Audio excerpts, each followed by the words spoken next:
Hola, everybody. It's a very different version of Coffee Break this week, as it's Cafecito Break. It's Hispanic Heritage Month, and we're delighted to have with us Natalie Boden from Boden PR, founder and president. So how are you doing, Natalie? And welcome to Cafecito Break. Very, very well, Steve. Listen, the power of the Hispanic market. We have changed the name Coffee Break to Cafecito. Appreciate that. Yeah, I know. It's well, I think maybe we might think about keeping it for forever. It's a much nicer sounding name, isn't it? But and this is going to come out on, I think, on the last day of Hispanic Heritage Month. So talk a little bit about what that means, Hispanic Heritage Month. You know, we talk about Latinx now, don't we? And what's the difference between Latinx and Hispanic? And what does Hispanic Heritage Month mean to people in the States? Right. Well, Hispanic Heritage Month is a month-long celebration that celebrates everything that is the Hispanic community, right? The economic force that we are, the social force, the political force, the couple million of us going to the polls in a few days. So it's a very important month from a commemorative perspective. And it started a couple of years ago in the 60s. It was a week-long celebration, and now it's a month-long celebration. Why is it important? It's important because we're the part of the nation's fabric as Latinos. 62 million of us, 2 trillion in purchasing power. We're important.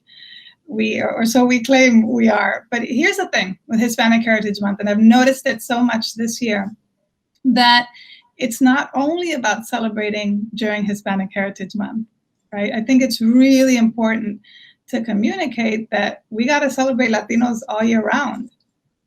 You know, I always say it's a little bit like Mother's Day, right? If you're targeting moms, you don't only celebrate it during Mom's Day, you do it all year round. Yeah, well, look, it's 60 million people. That's 1 in 6 of the population. So this is not a minority.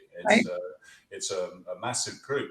Now, tell us about Latinx versus Hispanic. What the difference is in definitions, and does it matter? I mean, words matter, don't they? So tell us a little bit about They do. And it's a very good question. Now, in terms of Hispanic and Latino, they've been used interchangeably across the years, even though technically Hispanic is speaking Spanish, right, including Spain, and Latino is of a Latin American region, so it's more geography. So everywhere from Mexico down to Argentina. Latinx is the future, or the future is right now, because it is gender neutral, and so it is much more inclusive. So it does matter what you use. But when you're looking at your target, Latinx, there's only 3% of the population that's using it. All right, but if it's an important segment to your brand, then you've got to use it. Yeah, absolutely. Now, talk about, obviously, you can't just put the whole of the Latinx community in the States into one bucket, just as you can't any other group of people. And people come from many different backgrounds, Mexico, like you said, Honduras, Puerto Rico, Argentina, Dominican Republic, all over the place, and very different heritages, very different cultures. But there is some common ground across them. And do you think that grouping, because if that grouping got together and acted as one, and some people say this, that the Asian American community tends to do that more, it could be a very powerful lobbying group as well as a consumer group. What's your take on that? Is that really possible when you've got so many different backgrounds of people? You've probably got about 20 different origins, haven't you? True, and you have first generation and second generation and many different cultures and traditions within the Latinx culture. You are right. As a unit, we are incredibly powerful, and the answer to your question is yes, we can come and we can unite as one. And it's important today more than ever before. Here's the thing. Even though we're from Mexico or Honduras or Guatemala, born here or not born here, we are a diaspora. Right? We are a segment that a big majority came from abroad. So if you're talking about Mexico, Honduras, in terms of those populations living in those countries, it's not as united a force as we are here in the US. Okay, and when you talk about a bucket, yes, you can't bucket us into one, but in many ways you can.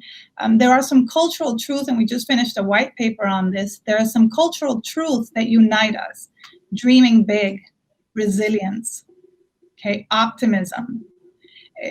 So all of those cultural truths, what a Hispanic diaspora and a group is looking for today from brands is looking for brands to stand up for us, no matter where we come from, our socioeconomic background, first or second generation. It's important to understand those truths so you can build an initiative that speaks to one Hispanic community. Yeah, and it's revolves around family, often engaged in religion to higher levels now than a lot of white Americans.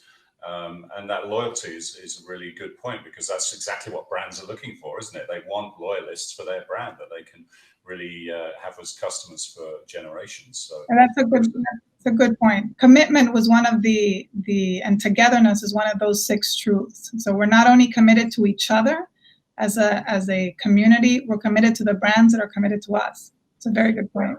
Yeah. So tell us about what your reaction has been. Well, first of all, tell us a bit about your lockdown experience, because it's been quite a torrid time. I mean, your family, I think, has suffered. You've had people suffering from COVID in the family. You've had a difficult time. Talk us through that. How has it been for you, and how's it been for the agency? Yeah, it's been a challenging time for all of us, or for the whole country. As an agency, we've gotten a lot closer. It's unfortunate that when it's something negative that happens, but we've gotten a lot closer, and we're actually looking at growth this year. An extraordinary leadership team at Boden. We pivoted, and they pivoted and led the business this year, and have done an extraordinary job. In terms of our family, you're right. We had a big COVID scare, 4 of us sick during the summer months, but we pulled through.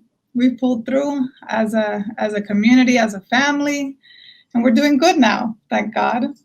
Well, that's good to hear. So you told me earlier you had the hazmat suit on, and you were really fully distancing. The 2 of the kids had to go and live separately for a while. Yeah, we had, my husband was sick, Sammy, my 5-year-old, was sick. And so the eldest 2 I sent to another house. I looked after the 2 that got sick. And then my father-in-law and my mother-in-law were also sick. And my father-in-law spent 2 weeks in the COVID ward here in Miami. And he came out a couple of weeks ago. So yeah, it was, and whilst I was in the house, I was the only one that wasn't sick. So yeah, picture me in full hazmat, and I'd go outside and take a quick break to breathe, Steve. Breathe, eat a little bit, and I'd go back in again. Yeah, and you've got to look after the kids and run an agency. So it's been a tough time. That really brings things home, doesn't it? 210,000 plus people have died. Yeah. We're the lucky, Steve. We're the lucky ones. I know we've been through a lot, both as an agency and as a family, but we're grateful. It's true. And we can work from home as well. So, and also you've got some British roots, haven't you? And I see you're sporting some Burberry there. So tell us a bit about that. I said, since you're celebrating our heritage, I'll celebrate yours. Yeah, Dad's British. So I grew up in Honduras in a British household. Cup of tea, everything else. Going to boarding during the summers. I did part of my undergrad at UCL in London. And my mom is Honduran, Palestinian descent.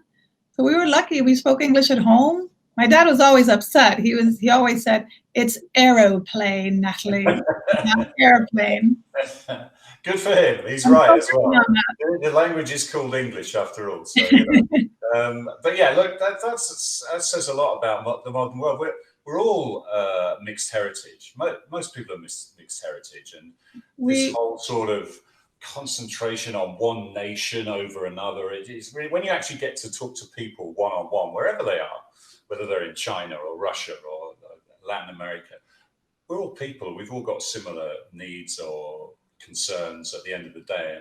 We need to get back to a bit more of that, just agreeing to converse, but also agree to disagree and still get on, right?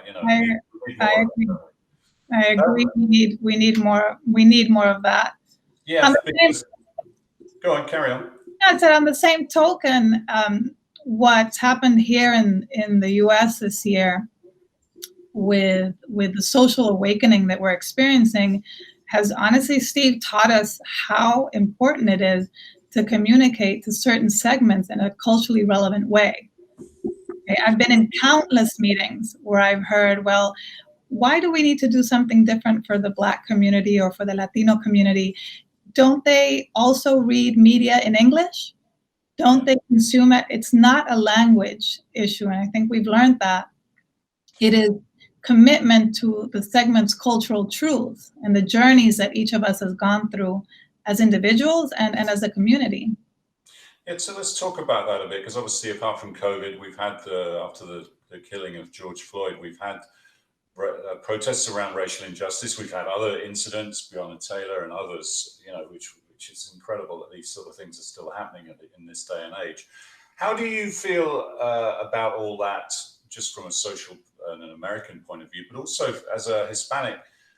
How do you feel about it's very much been focused on Black Americans, and of course there's crossover between the Hispanic and Black communities, but there's also there are also specific groups as well. What are your reflections on that, given the events of the last few months? Well, Black Lives Matter, as I said, is a very big, very important social awakening for us as a country. As an immigrant and as a Latina, I mean, I would tell you, Steve, I remember just crying, looking at the screen, devastated, saddened, said, is this the country that I emigrated to? Is this the country that I now hold citizenship to? 4 years ago, I got my citizenship. It was devastating. But I tell you, from a communications perspective, it has been an awakening where what are we going to do to support our communities? How are they feeling at the moment? What are the social needs that these communities have? And how, as brands, are we going to invest in them?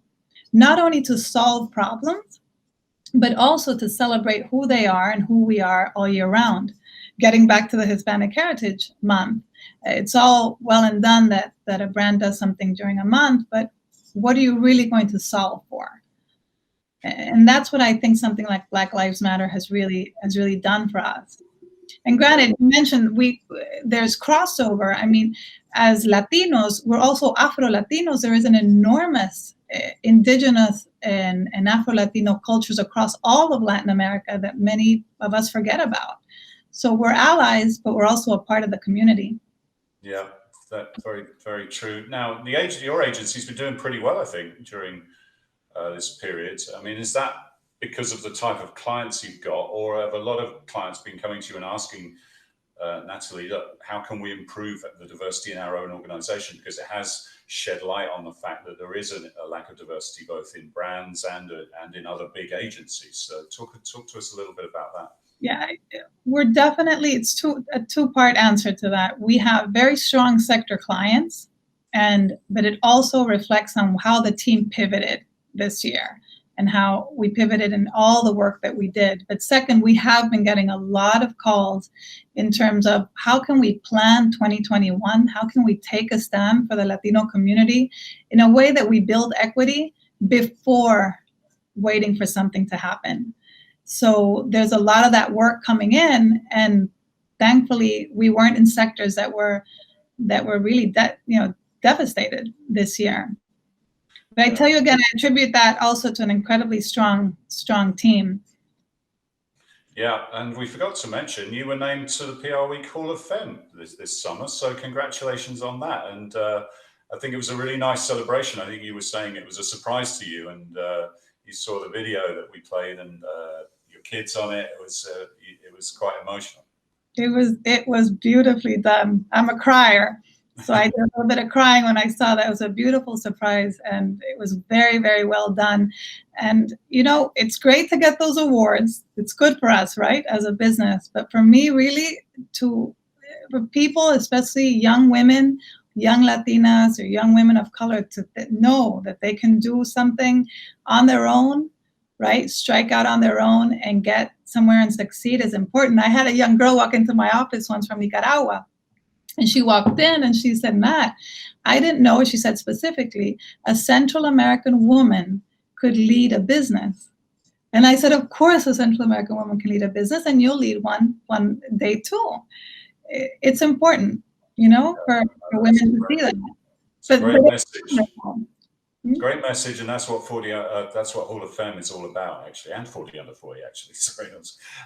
So yeah, great way to end the interview. So Cafecito break is over. So thanks for joining us, Natalie. Great to catch up. Continued good fortune, and glad that you and your family are safe and through the worst, hopefully. Anyway.